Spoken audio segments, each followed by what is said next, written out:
नमस्ते दोस्तों, मैं हूं प्रदीप कुमार। आप देख रहे हैं डिजिटल मार्केट। वीडियो शुरू करने से पहले बता दूं, ये वीडियो एक एजुकेशनल पर्पज़ के लिए है।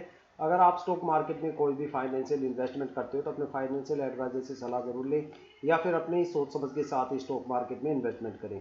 अगर आपको स्टॉक मार्केट में कोई भी फाइनेंशियल लॉस होता है तो उसके लिए ये वीडियो रिस्पॉन्सिबल नहीं रहेगी। तो चलो दोस्तों, वीडियो शुरू करते हैं। देखो, आज हम बात करने वाले हैं गोदरेज प्रॉपर्टी लिमिटेड स्टॉक के बारे में। आज हम इस वीडियो में स्टॉक की डीपली फंडामेंटल एनालिसिस करने वाले हैं। साथ में स्टॉक की पूरी पोस्टमार्टम करने वाले हैं। देखते हैं इसकी पोस्टमार्टम रिपोर्ट में क्या निकल के आता है। तो चलो वीडियो शुरू करते हैं। देखो, स्टॉक का अगर करंट शेयर प्राइस की बात करें तो यहाँ पे इस टाइम 3058 रुपये 5 पैसे स्टॉक का करंट शेयर प्राइस चल रहा है। साथ में 194 रुपये 40 पैसे की यहाँ पे एक जबरदस्त गिरावट आपको देखने को मिली। देखो, इस स्टॉक को लेके लगातार हमारी 2 महीने से जबरदस्त कवरेज थी। मैं आपको बार बार बोल रहा था, भाई अगर आपके पास गोदरेज प्रॉपर्टी का कोई भी स्टॉक है तो उसको कम से कम 10 सितंबर तक जरूर होल्ड करके रखना। 10 सितंबर से लेके आपको एक जबरदस्त पॉजिटिव मोमेंटम स्टॉक में आपको देखने को मिलेगा या फिर एक जबरदस्त लेवल की अपर सर्किट भी आपको यहाँ पे देखने को मिल सकता है। ठीक है, हालांकि देखो, आज लीप ईयर चल रहा है तो इंडियन स्टॉक मार्केट में, तो लीप ईयर में इंडियन स्टॉक मार्केट में लिक्विडिटी को कंट्रोल किया जाता है। तो यहाँ पे कोई भी स्टॉक आपको डायरेक्ट फ्लैट अपर सर्किट के अंदर बहुत ही कम स्टॉक देखने को मिलेंगे। लेकिन स्टॉक पॉजिटिव मोमेंटम के साथ अपने अपर सर्किट की सबसे हायर वैल्यू को अचीव करते हैं। और लीप ईयर में जो सबसे हायर वैल्यू होती है वो लास्ट ईयर का जो भी हायर वैल्यू होती है उसी के नियर बाय वो स्टॉक जाता है। उस वैल्यू को कभी भी वो क्रॉस नहीं करता।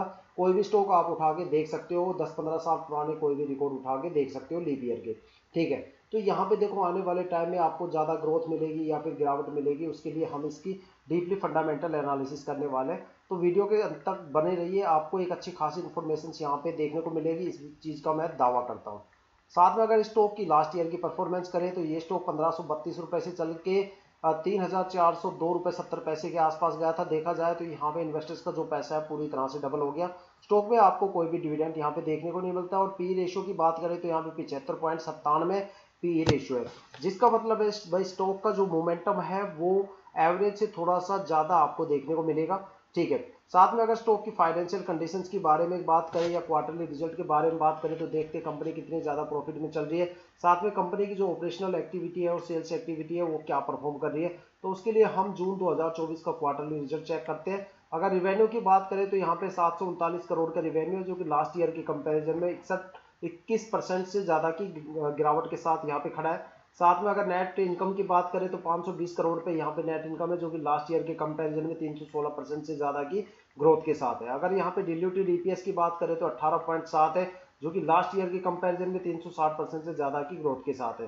साथ में अगर नेट प्रॉफिट मार्जिन की बात करें तो वो भी 407% से ज़्यादा की ग्रोथ के साथ यहाँ पे ईयर टू ईयर खड़ा है। साथ में 70.37% का 70.37% का यहाँ पे नेट प्रॉफिट मार्जिन देखने को मिलता है। देखा जाए तो यहाँ पे स्टॉक का जो भी क्वार्टरली रिजल्ट है, परफॉर्मेंस है, वो काफ़ी ज़बरदस्त है। कंपनी का रिवेन्यू 739 करोड़ के आसपास है, साथ में नेट इनकम 520 करोड़ के आसपास है। अब इस स्टॉक की हम थोड़ी सी डीपली फंडामेंटल एनालिसिस करने वाले हैं। सबसे पहले मार्केट कैपिटल की वैल्यू की बात करते हैं। जिस हिसाब से ये स्टॉक का प्राइस है और मार्केट कैपिटल है, साथ में स्टॉक जो रियल्टी कैटेगरी से बिलोंग करता है उसके हिसाब से जो मार्केट कैपिटल है काफ़ी वेल सूटेड है। अगर मान लो यही शेयर प्राइस आपको किसी पावर सेक्टर का होता तो यहाँ पे जो मार्केट कैपिटल है वो आपको कम से कम 5 या 6 लाख करोड़ के आसपास देखने को मिलती। और अगर यही स्टॉक किसी आईटी का या फिर ज्वेलरी स्टोर का होता, सेक्टर का होता, तो यहाँ पे आपको यही मार्केट कैपिटल आपको 10-12 हज़ार करोड़ के आसपास देखने को मिलती। और अगर यही स्टॉक किसी एजुकेशन सेक्टर से बिलोंग करता तो 500-700 करोड़ के आसपास मार्केट कैपिटल देखने को मिलती। और अगर यही स्टॉक किसी मेटल मैन्युफैक्चरिंग कंपनी का होता तो यहाँ पे आपको जो मार्केट कैपिटल है वो 40-50 हज़ार करोड़ के आसपास देखने को मिलती। देखा जाए तो जो मार्केट कैपिटल है यहाँ पे काफ़ी ज़्यादा सही है। अगर मान लो किसी भी स्टॉक की मार्केट कैपिटल बढ़ जाती है तो वहाँ पे पब्लिक इन्वेस्टर्स की होल्डिंग बढ़ जाती है, साथ में स्टॉक की परफॉर्मेंस गिर जाती है। साथ में अगर मार्केट कैपिटल ज़्यादा गिर जाती है तो वहाँ पे प्रमोटर्स की होल्डिंग बढ़ जाती है और स्टॉक की परफॉर्मेंस भी वहाँ पे आपको इंक्रीज होती हुई देखने को मिलती है। साथ में अगर बात करें स्टॉक की आरओई की, रिटर्न ऑन इक्विटी, जो कि सबसे ज़्यादा खास पॉइंट होता है कि तो यहाँ पे रिटर्न ऑन इक्विटी जो है वो 7 रुपये 4 पैसे के आसपास यहाँ पे एवरेज है। लेकिन अगर यहाँ पे आरओसी की बात करें, जो यहाँ पे डिविडेंड और बोनस वगैरह कैपिटल पे, वो यहाँ पे ना के बराबर है। साथ में स्टॉक की जो बुक वैल्यू की बात करें तो वो 359 रुपये 36 पैसे है। देखा जाए तो एक तरह से बुक वैल्यू किसी भी स्टॉक की सबसे लास्ट और सबसे मजबूत रेसिस्टेंस होती है। कोई भी कंपनी अपने शेयर प्राइस को कभी भी बुक वैल्यू से नीचे नहीं गिरा सकता। बुक वैल्यू किसी भी शेयर की लाइफ टाइम की जो बाई और सेल की एवरेज होती है उसको बोलते हैं। टाइम टू टाइम ये वैल्यू घटती और बढ़ती भी रहती है। अगर कोई भी स्टॉक अगर अपनी बुक वैल्यू से नीचे अपने शेयर प्राइस को लेके आ जाता है तो वहाँ पे कंपनी के डिलिस्ट होने के ज़्यादा चांसेस हो जाते हैं। वहाँ पे प्रमोटर, डीआईआई और एफआई की दब के ठुकाई होती है, साथ में पब्लिक इन्वेस्टर्स की भी दब के पिटाई होती है। और जिस कंपनी में एक बार प्रमोटर्स की पिटाई हो जाती है उस कंपनी में दोबारा प्रमोटर नहीं आते और कंपनी पूरी तरह से डिलिस्ट होने की कगार पे आ जाती है। साथ में सेबी उसे एएसएम जीएसएम की लिस्ट में डाल देता है, साथ में उसमें सर्विलेंस प्रोसेस स्टार्ट हो जाता है। कंपनी की सारी एक्टिविटी को मॉनिटर किया जाता है, फाइनेंशियल जो टर्म्स होती है उनको मॉनिटर किया जाता है। साथ में अगर किसी भी केस में कंपनी डीलिस्ट हो जाती है तो जाहिर सी बात है भाई आपका जितना भी स्टॉक है वो सारा जीरो हो जाएगा। वहां पे आपको रिकवरी के तौर पे पर शेयर 5 रुपए यहाँ पे देखने को मिलता है। देखा जाए तो स्टॉक मार्केट में फेस वैल्यू को कोई भी ज्यादातर लोग कंसीडर नहीं करते, क्योंकि मान लो अगर आपने कोई भी शेयर किसी भी शेयर प्राइस पे खरीदा है तो जाहिर सी बात है भाई आप प्रॉफिट गेन करने के बाद ही वहां से निकलने वाले हो। लेकिन अगर आपको मार्केट में न्यूज मिल जाती है भाई ये स्टॉक डीलिस्ट होने वाला है तो जाहिर सी बात है या तो आप प्रॉफिट गेन करके वहां से निकलोगे या फिर छोटा मोटा लॉस लेके वहां से निकल लोगे, लेकिन आप फेस वैल्यू तक आने का इंतजार यहाँ पे नहीं करने वाले। ठीक है, अब बात करने वाले हैं स्टॉक में आपको शॉर्ट टर्म में अलग अलग टाइम पीरियड पे कितना कितना रिटर्न देखने को मिलेगा। अगर आप 1 वीक के लिए होल्ड करते हो तो यहाँ पे आपको कोई भी खास रिटर्न देखने को नहीं मिलता। 1 मंथ की होल्डिंग अगर आप करते हो तो यहाँ पे आपको 6% की नियर बाय रिटर्न देखने को मिलता है। अगर आप 3 मंथ की होल्डिंग करते हो तो भी आपको यहाँ पे कोई खास रिटर्न देखने को नहीं मिलेगा। अगर आप 6 मंथ की होल्डिंग करते हो तो यहाँ पे 27% या 28% की नियर बाई आपको रिटर्न देखने को मिलता है। और अगर आप 9 मंथ की होल्डिंग करते हो स्टॉक में तो आपको 49 या 50% की नियर बाई आपको एक अच्छा खासा रिटर्न देखने को मिलता है। अब बात करने वाले हैं लॉन्ग टर्म में स्टॉक में आपको अलग अलग टाइम पीरियड पे कितना कितना रिटर्न देखने को मिलेगा। 1 ईयर की अगर आप होल्डिंग करते हो तो यहाँ पे आपको 97% का एक अच्छा खासा रिटर्न देखने को मिलेगा।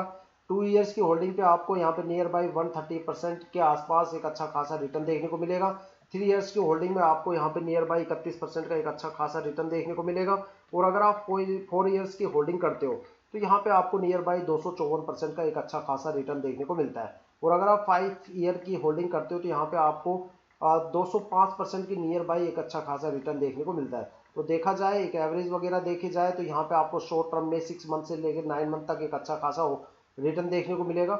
और अगर आप लॉन्ग टर्म में इन्वेस्टमेंट करते हो तो जितना ज़्यादा लॉन्ग टर्म में आप इन्वेस्टमेंट करोगे उतना ज़्यादा रिटर्न आपको अच्छा खासा रिटर्न देखने को मिलेगा। सबसे ज़्यादा प्रीफर्ड ईयर हम यहाँ पे 1 और 2 ईयर्स को यहाँ पे लेके चलेंगे या फिर 4 ईयर्स। तो इस टाइम तक आप ज़रूर होल्ड करना, इस टाइम पीरियड पे आपको एक अच्छा खासा रिटर्न मार्केट से देखने को मिलेगा। अब बात करने वाले स्टॉक की जो होल्डिंग पैटर्न है वो कैसा है, यहाँ पे किस किसने कितना कितना माल दबा रखा है। अगर प्रमोटर की होल्डिंग की बात करें तो यहाँ पे प्रमोटर की होल्डिंग लास्ट ईयर यहाँ पे 58.48% थी, जो इस साल भी 58.48% है। देखा जाए तो प्रमोटर की होल्डिंग में कोई भी चेंजेस आपको देखने को नहीं मिलता। अगर डीआईआई की होल्डिंग की बात करें तो लास्ट ईयर यहाँ पे 4.30% की होल्डिंग थी, जो इस साल बढ़ के 5.63% के आसपास आ गई है। साथ में अगर एफआईआई की होल्डिंग की बात करें तो लास्ट ईयर यहाँ पे 28.85% के आसपास एक अच्छी खासी एफआईआई की होल्डिंग थी, जो इस साल बढ़ के 29.91% के आसपास आके खड़ी हो गई है। साथ में अगर पब्लिक इन्वेस्टर्स की होल्डिंग की बात करें तो लास्ट ईयर यहाँ पे 8.36% की होल्डिंग थी, जो इस साल घट के 5.98% के आसपास आके खड़ी हो गई है। देखा जाए तो यहाँ पे जो पब्लिक इन्वेस्टर्स है उसकी होल्डिंग में एक अच्छी खासी आपको गिरावट देखने को मिली है। अब बात करते हैं एक्सपर्ट क्या बोलते हैं किसी भी स्टॉक के अंदर होल्डिंग पैटर्न क्या होना चाहिए। एक्सपर्ट बोलते हैं भाई किसी भी स्टॉक के अंदर अगर 35% मिनिमम होल्डिंग होती है किस किस की, प्रमोटर की, डीआईआई की, एफआईआई की और गवर्नमेंट की। अगर इन चारों की होल्डिंग मिला के किसी भी स्टॉक में 35% या इससे ज़्यादा अगर आपको होल्डिंग देखने को मिलेगी तो वहाँ पे आपको शॉर्ट टर्म और लॉन्ग टर्म में एक अच्छा खासा रिटर्न देखने को मिलेगा। अगर किसी भी स्टॉक में होल्डिंग 35% से नीचे मिलती है तो वहाँ पे आपको पैसा ही इन्वेस्ट नहीं करना चाहिए। साथ में अगर आपने वहाँ पे इन्वेस्टमेंट कर रखा है तो वहाँ पे आप जितनी जल्दी भाग जाएंगे उतना आपके लिए बेस्ट रहेगा, नहीं है वहाँ पे आपको नेगेटिव परफॉर्मेंस और लॉस के अलावा कुछ भी देखने को नहीं मिलेगा। और अगर होल्डिंग आपको यहाँ पे 80-90% के आसपास देखने को मिलती है, मान लो 80% से वो अबव देखने को मिलेगी तो वहाँ पे आपको शॉर्ट टर्म में कोई भी खास रिटर्न देखने को नहीं मिलेगा। लेकिन लॉन्ग टर्म में वहाँ पे आपको कूट कूट के भर भर के आपको एक अच्छा खासा रिटर्न देखने को मिलेगा, क्योंकि वहाँ पे सबसे ज़्यादा होल्डिंग किसकी मिलेगी, प्रमोटर्स की। और जाहिर सी बात है भाई प्रमोटर लॉन्ग टर्म के लिए इन्वेस्ट करते हैं तो वो शॉर्ट टर्म में निकालने वाला नहीं अपने माल, जिसकी वजह से क्या है कि शॉर्ट टर्म देखने को मिलेगा, वहां पे आपको लॉन्ग टर्म में एक अच्छा खासा रिटर्न देखने को मिल सकता है। तो दोस्तों ये थी अब तक की सबसे बड़ी अपडेट गोदरेज प्रॉपर्टी स्टॉक को लेके और इस स्टॉक की सबसे डीपली फंडामेंटल एनालिसिस। अगर आपको वीडियो अच्छी लगी हो तो लाइक और शेयर जरूर कीजिएगा। साथ में अगर वीडियो पे नए हो तो चैनल को सब्सक्राइब जरूर कीजिएगा, ताकि जितनी भी डीपली एनालिसिस करके हम आपके लिए वीडियो लेके आते हैं उसकी नोटिफिकेशन आप तक सबसे पहले पहुंचे।